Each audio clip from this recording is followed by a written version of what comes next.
तो हेलो दोस्तों, नमस्कार। कैसे हो आप सभी? उम्मीद करता हूँ आप सभी स्वस्थ होंगे, मस्त होंगे, ज़बरदस्त होंगे। तो दोस्तों, आपके लिए आज लेकर आए हैं मैं एनसीईआरटी क्लास 6 यूनिट 4 ज्योग्राफी के जो पार्ट 4 है मानचित्र से संबंधित शॉर्ट नोट्स लेकर आए हैं।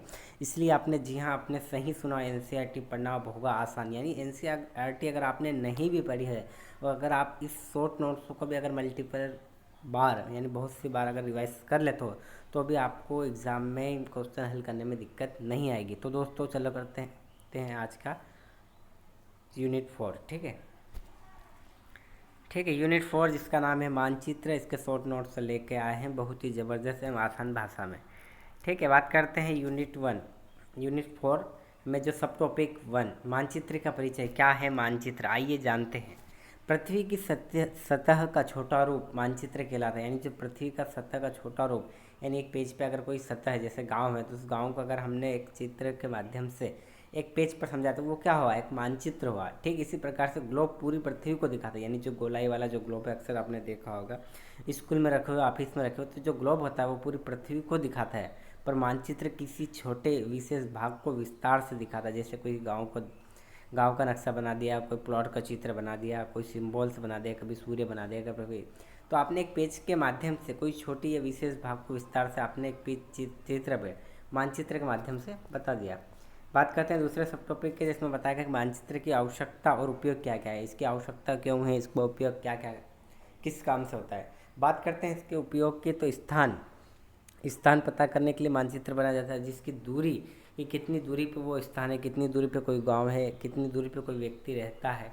ठीक है, इस चीज़ का पता लगाने के लिए। और दिशा का सही पता चलता है, जैसे पूर्व दिशा, पश्चिम दिशा, उत्तर दिशा, दक्षिण दिशा के कौन सी दिशा किधर है, पूर्व में है कि पश्चिम में है कि क्या है। ठीक है, बात करते हैं प्रशासन की, सेना, यातायात, शिक्षा आदि में भी उपयोग होता है मानचित्र का, कि प्रशासन स्तर कैसा है, यहाँ की सेना की जो बाउंड्रीज है वो क्या क्या है, यहाँ पे कौन कौन सी यातायात की सुविधाएं हैं, यहाँ पे शिक्षा आदि में भी उपयोग किया जाता है कि मानचित्र में, कि यार जैसे नदी कहाँ है, पर्वत कहाँ है, जलवायु कैसे कहाँ से उत्पन्न होती है, वायु क्या है, जलधाराएँ क्या है, तो सभी शिक्षा के क्षेत्र में भी इसका उपयोग होता है।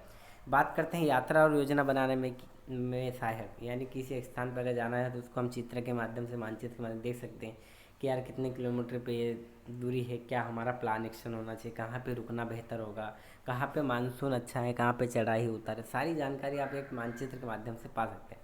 आइए अब जानते हैं मानचित्र के प्रकार कौन कौन से होते हैं। तो मानचित्र के प्रकार की अगर हम बात करें तो सबसे पहला प्रकार है भौतिक मानचित्र, यानी फिजिकल मैप, जिसमें आता है जैसे पर्वत, नदी, मैदान, पठार आदि प्राकृतिक स्थल रूप आदि दिखाता है। जिसमें हम ये पता कर सकते हैं कि पर्वत कहाँ पे है, किस स्थान पे, कितनी ऊंचाई है, नदी किधर से बह रही, उत्तर से बह रही कि दक्षिण से बह रही कि पूर्व से बह रही, मैदानी भाग ऊंचा है, समतल है, कैसा है, पठारी भाग कितना ऊंचा है, कैसा है आदि। प्राकृतिक जितने भी स्थल है वो भौतिक मानचित्र से संबंधित। बात करते हैं दूसरा राजनीतिक रेखीय मानचित्र, जिसमें पॉलिटिकल एडमिनिस्ट्रेटिव में शामिल है, जिसमें देश के बारे में पता चलता है कि इस देश में कोई, जैसे मान के चलो कि एशिया महाद्वीप का कोई मानचित्र है, उस पर कौन कौन से देश कहाँ पे हैं, उस देश के राज्य कौन कौन से, इसमें ज़िले कितने हैं, शहर कितने हैं, कौन कौन सी सीमाएँ से लगती है, तो इस चीज़ का भी इसमें बताया जाता है। बात करते हैं तीसरा विषयगत मानचित्र, थेमेटिक मैप, जिसमें विशेष जानकारी दी जाती है। जैसे वर्षा वाला स्थान कौन सा है, मृदा कहाँ पे कौन कौन सी मृदा पाई जाती है,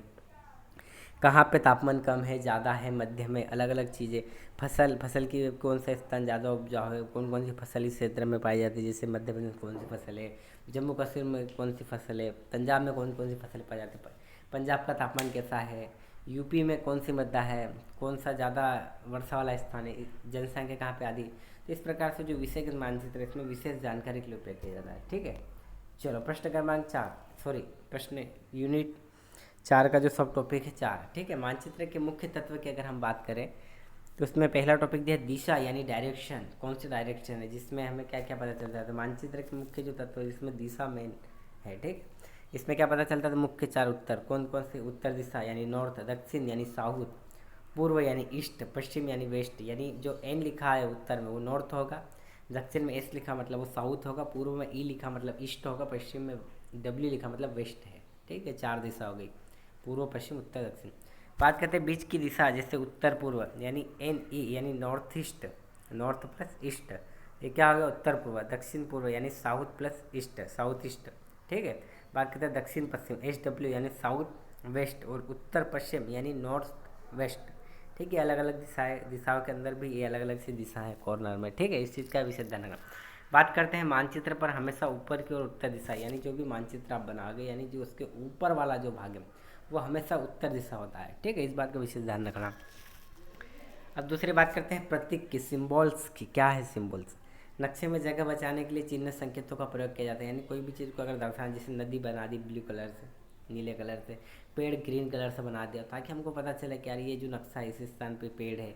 संकेत बता दिया कि यहाँ पे रेलगाड़ी की जगह है, यहाँ पे जैसे सड़क है, डबल लाइन है, मंदिर से आदि। जैसे उदाहरण में सड़क एक रेखा खींच दी, रेलवे डबल लाइन खींच दी, बीच में लाइनें खींच दी, जिससे पता चलता है कि हाँ ये यहाँ पे रेलवे लाइन है। सड़क यानी सीधी लाइन खींच दी तो सड़क हो गई। मंदिर यानी त्रिकोण आकृति का एक त्रिभुजाकार एक आकृति बना, जिसका मतलब यह है कि मंदिर है। ठीक है। बात करते हैं रंग यानी कलर्स का। हर रंग का अलग अर्थ है, यानी यहाँ पे अलग अलग रंगों के माध्यम से भी पहचाना जा सकता है कि यार ये नीला किस चीज़ को दर्शाता है। जैसे नीला जल को दर्शाता है, हरा मैदानी भाग को दर्शाता है, यानी जिस स्थान पे हरा कलर दर्शाएगा यानी ये मान के चलो कोई मैदानी भाग है। जहाँ पे नीला यानी वहाँ पे जल है। भूरा रंग यानी या तो पर्वत को दर्शा रहा है या तो पठार को, दोनों में से किसी एक चीज़ को दर्शाता है। पीला, पीला जहाँ स्थान है वो रेगिस्तान को दर्शा रहा है, जिस स्थान पे अगर मानचित्र में बना के यार पीला रंग से भरा हुआ कुछ, यानी मान के चलो वो रेगिस्तान है। ठीक है, चलो बात करते हैं रेखा चित्र सॉरी दोस्तों, रेखांकन क्या है? Sketch and plan. बात करते हैं रेखा चित्र की। स्केच यानी किसी जगह को सरल बिना पैमाने का नक्शा, यानी आपने कोई पैमाना नहीं लिया, डायरेक्ट आपने देखा कि अच्छा ये मंदिर बनाना, डायरेक्ट आपने बनाने बैठे, चित्र उठाया, पेन उठाई, एक पेज उठाया, डायरेक्ट बनाने बैठ के मानचित्र या कुछ भी चीज़, जैसे कि यार मंदिर बना लेते हैं, कोई गाँव का नक्शा बना दे, तो ये क्या हुआ? रेखा चित्र हुआ, यानी बिना किसी पैमाने का आपने कोई भी चीज़ नापी नहीं, कितने किलोमीटर के दायरे में, कहीं अपने हिसाब से आपने बना दिया, ठीक है, रेखा चित्र। दूसरा रेखांकन यानी प्लान, किसी छोटी जगह जैसे कमरा, इमारत को पैमाना सहित स्तर नक्शा, यानी आपने पहले उसको नापा, क्या ये 10 मीटर की दूरी है, इस दीवार की ऊंचाई कितनी है तो 9 मीटर है, आपने देखा छत की हाइट कितनी है तो आपने कहा 10 फीट है, तो उसको अपने एक मैप पे एक चित्र के माध्यम से आपने दर्शाया, तो वो क्या हुआ? रेखांकन हुआ। ठीक है। अब एग्जाम बूस्टर कौन कौन से पॉइंट है, तो आपके एग्जाम बूस्टर में ये पॉइंट है कि मानचित्र पृथ्वी क्षेत्र का छोटा रूप। मानचित्र क्या है? पृथ्वी क्षेत्र का एक छोटा रूप है। कितने प्रकार होते हैं? 3 प्रकार होते हैं। कौन कौन से होते हैं? तो भौतिक, राजनीतिक और विषयगत। ठीक है, ये 3 होते हैं। बात करते हैं मानचित्र के तत्व की, कौन कौन से तत्व होते हैं? तो आपने कहा दिशा, पैमाना, प्रतीक, रंग।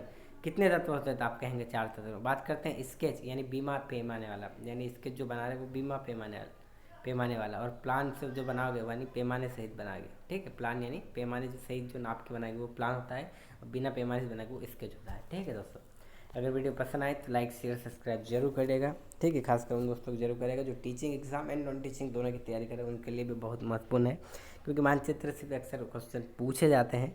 ठीक है, और NCERT आधारित ये क्लास है, यूनिट वाइज सारी चीज़ें पढ़ाई जाएगी आपको। अगर वीडियो पसंद आए तो लाइक शेयर सब्सक्राइब जरूर करेगा। वीडियो देखने के लिए धन्यवाद, मिलते हैं नेक्स्ट वीडियो में।